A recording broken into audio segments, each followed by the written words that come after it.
Assalamualaikum warahmatullahi wabarakatuh. Perkenalkan, nama saya Rizky Aida Musabaka. Saya mahasiswi Universitas Islam Indragiri, program studi Magister Hukum. Pada kesempatan kali ini, saya akan mempresentasikan tentang perbandingan teori hukum alam dan teori hukum positif. Teori hukum alam dan teori hukum positif merupakan dua teori utama yang memandang hukum dan berlakunya dari sudut pandang yang berbeda. Hukum alam dengan teorinya memandang hukum sebagai instrumen untuk mencapai keadilan, sedangkan teori hukum positif dengan teorinya memandang hukum hanya sebagai perintah yang berdaulat sehingga akan tercapainya kepastian hukum. Nah, yang pertama ada hukum alam. Aliran ini berpendapat bahwa hukum berlaku universal atau umum. Menurut Friedman, aliran ini timbul karena kegagalan manusia dalam mencari keadilan yang absolut, sehingga hukum alam dipandang sebagai hukum yang berlaku secara universal dan abadi.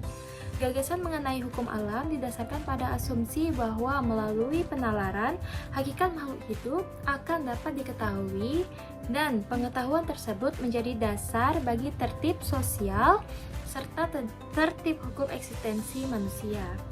Hukum alam dianggap tertib. Hukum alam dianggap lebih tinggi dari hukuman yang sengaja dibentuk oleh manusia. Kemudian hukum alam dibagi menjadi dua. Yang pertama ada hukum irasional. Aliran ini berpendapat bahwa hukum yang berlaku universal dan abadi bersumber dari Tuhan secara langsung. Untuk pendukung aliran ini antara lain ada Thomas Aquinas, John Salisbury, Dante, Pierre Du Bois, Marsilius Padua, dan John Wycliffe. Selanjutnya ada rasional.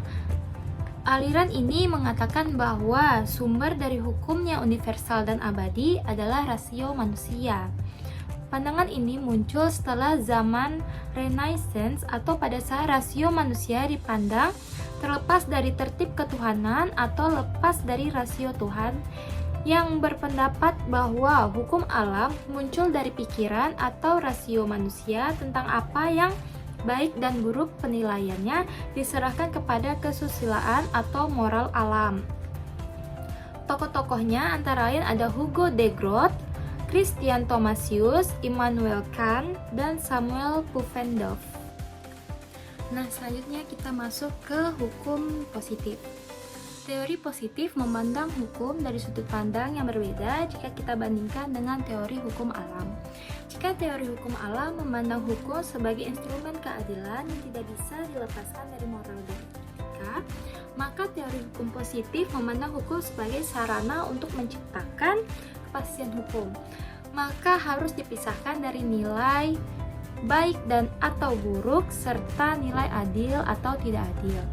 Bagi teori hukum positif, hukum hanya dipandang sebagai perintah-perintah yang berdaulat. Menurut Jeremy Bentham, hukum bukanlah refleksi moral dan etika sehingga hanya dipaksakan berdasarkan kesadaran etis manusia. Namun hukum adalah perintah dari penguasa yang berdaulat. Untuk itu, Jeremy Bentham menyatakan bahwa hukum merupakan suatu deklarasi dari yang dibuat oleh penguasa negara mengenai perbuatan yang diwajibkan tunduk kepada kekuasaan itu. Dari pendapat tersebut, maka Jeremy Bentham melihat hukum sebagai kumpulan perintah tentang larangan yang dibuat oleh yang berdaulat dalam negara.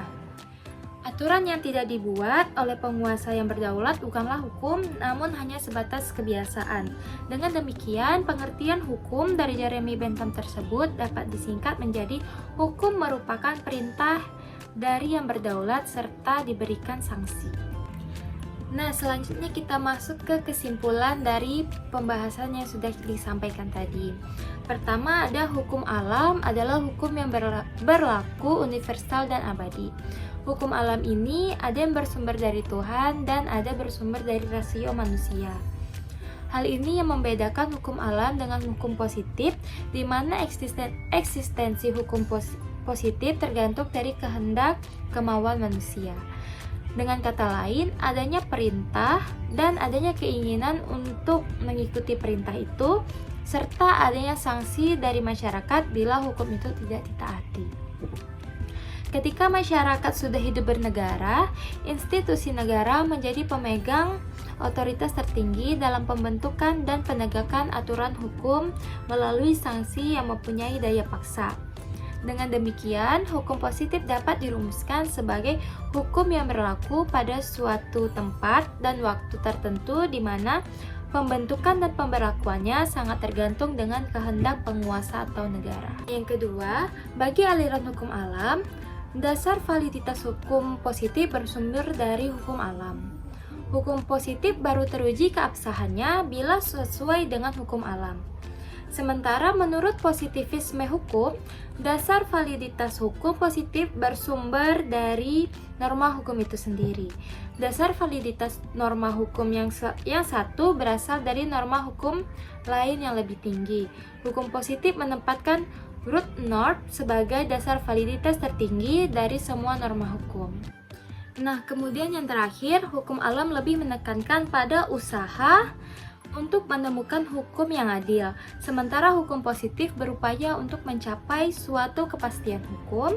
Bagi aliran hukum positif, suatu perbuatan yang menurut hukum dianggap adil, sebaliknya perbuatan yang tidak sesuai dengan hukum dianggap tidak adil. Jadi di sini yang ditekankan adalah keadilan menurut sudut pandang hukum, bukan atas pertimbangan etis, sosiologis maupun politik. Nah, itu dia tadi penjelasan tentang perbandingan teori hukum alam dan teori hukum positif. Sekian presentasi dari saya. Assalamualaikum warahmatullahi wabarakatuh.